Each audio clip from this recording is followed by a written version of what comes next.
this our youth empowerment. The so-called National Union of Road Transport Workers has destroyed the future of our youth. Hello? Yes, go ahead. Hello? Yes, we can hear you, Victor. Go ahead. Hello? Victor, go ahead. Hello? Hello, Victor. I can't hear you again. Can you just talk, Victor? We don't have time. Oh, well.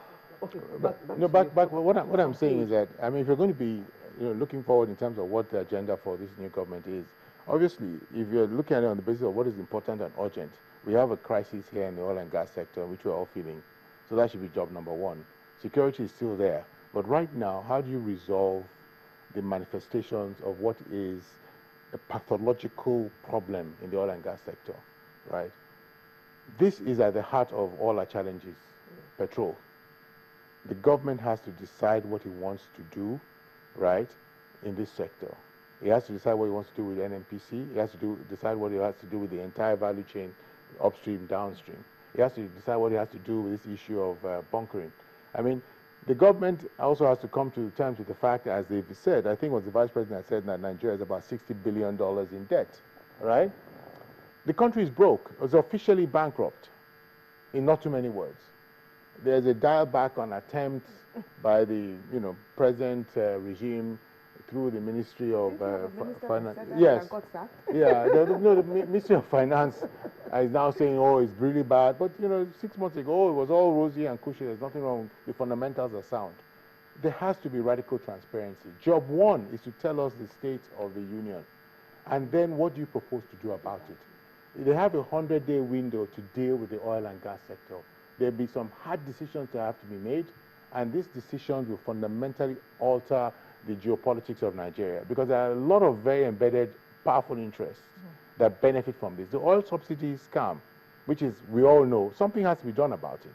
You and I were arguing about who paid more or less. I paid 200 naira for my own petrol per liter. You paid 260, if I recall this morning, you were telling me. Okay, so the question is that Nigerians also have to face these tough choices. Do you want availability, or do you want price control? It is clear that none of them are working. So there's some really hardcore decisions that have to be made. If I was going to suggest anything in terms of engagement, deal with the oil and gas sector first. Yeah, just deal with it once and for all, right? If you're going to remove government from that sector entirely, then go ahead and do it in one fell, decisive swoop, right? Based on enlightened and informed decision making. So it's not an arbitrary thing. It's much more complex. If you're going to remove the subsidy, okay, we're going to graduate the subsidy removal over the next 2 years. Let us have a sense that you're engaged.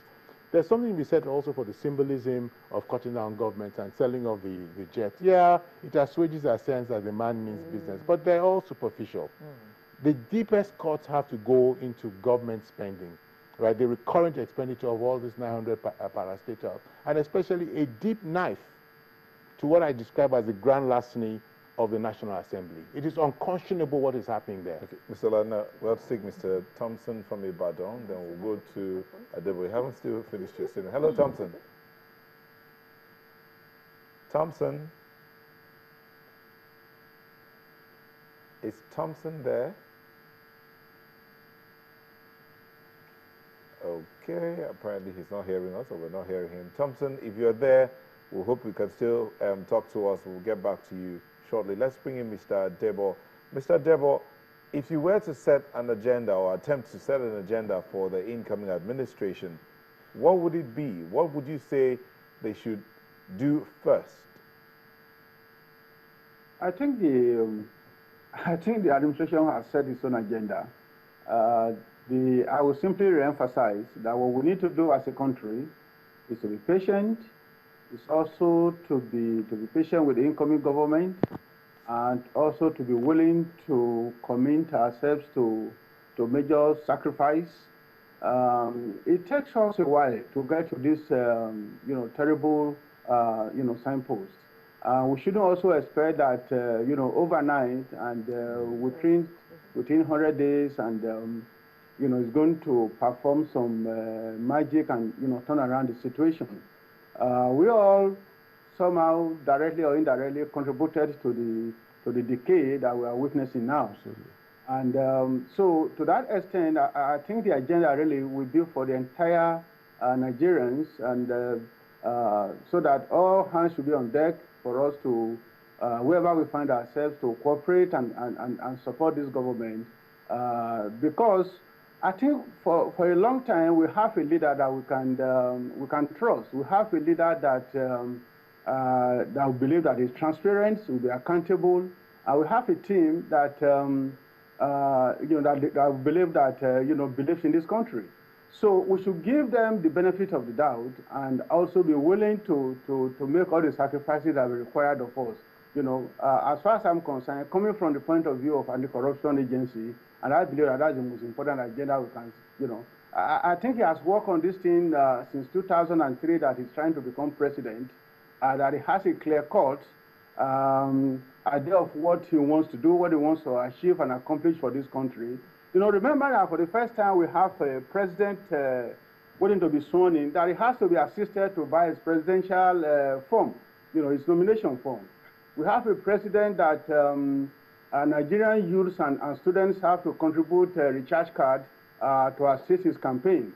So, I think there's hope for us, for our country.